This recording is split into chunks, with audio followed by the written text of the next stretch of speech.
എല്ലാവർക്കും നമസ്കാരം. ഇവിടെ എത്തിച്ചേർന്ന മാധ്യമ സുഹൃത്തുക്കൾക്ക് എല്ലാവർക്കും പ്രത്യേക നമസ്കാരം.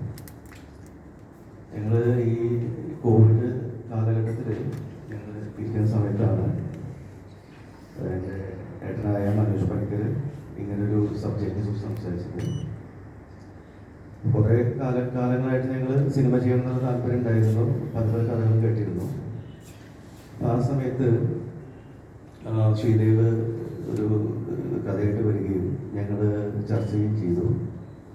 അപ്പം അതിൻ്റെ ഭാഗമായിട്ട് നമുക്ക് അതിന് പ്രത്യേകം തോന്നിയൊരു കാര്യം എന്താ വെച്ചാൽ, പണ്ട് അച്ഛനൊക്കെ പറയായിരുന്നു പട്ടിണി, ദാരിദ്ര്യം അല്ലെങ്കിൽ അങ്ങനെയുള്ള അവരുടെ കാലഘട്ടത്തിൽ ഉണ്ടായിരുന്ന പല സംഭവങ്ങളെ കുറിച്ചിട്ട്. അപ്പോൾ വർഷങ്ങൾക്ക് മുന്നേ അന്ന് അരി കിട്ടാത്ത അവസ്ഥ ഉണ്ടായിരുന്നു. അന്ന് നമ്മുടെ കൊള്ളി പുഴുങ്ങിയതും ആണ് കഴിക്കുക. അരി കിട്ടാൻ വളരെ ബുദ്ധിമുട്ടാണ്.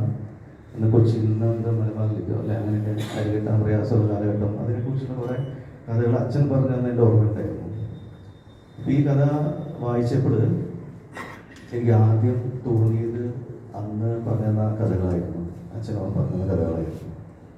പിന്നീട് ഞങ്ങളത് ആ സബ്ജക്റ്റ് ചെയ്യാൻ തീരുമാനിച്ചിട്ട് നമ്മൾ ചെറിയൊരു ബജറ്റിൽ തുടങ്ങാമെന്ന് വിചാരിച്ച കാര്യമായിരുന്നു ഈ സിനിമ. പക്ഷേ നമ്മൾ ഉദ്ദേശിച്ചേക്കാളും വളരെയധികം ചിലവ് ചെയ്യേണ്ടതുണ്ട്.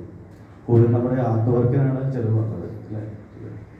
പ്രധാനമായിട്ടും നമ്മുടെ അന്നത്തെ പഴയ കാലഘട്ടം, പഴയ കവല, അതുപോലെ അങ്ങാടി, അതുപോലെ തന്നെയുള്ള പഴയ ഒരു വീട്, ആ വീടിനെ നമ്മൾ പല രീതിയിൽ മാറ്റിയെടുക്കേണ്ടി വന്നു. അങ്ങനെ കുറേ കാര്യങ്ങൾ ഇതിലേക്ക് വേണ്ടി ആ ഒരു കാലഘട്ടത്തിലേക്ക് വേണ്ടതായിട്ട് എന്താണോ അതൊക്കെ ചെയ്യാൻ ഞങ്ങൾക്ക് അത് സാധിച്ചു. അത് സുനിൽ ലാവണ്യാണ് നമ്മുടെ ആർട്ട് ഡയറക്ടറായിരുന്നത്.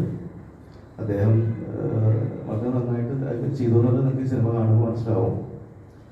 പക്ഷെ എന്തായാലും നമ്മൾ ഈ വരുന്ന ജൂലൈ 18 റിലീസ് ചെയ്യാൻ തീരുമാനിച്ചിട്ടുണ്ട്.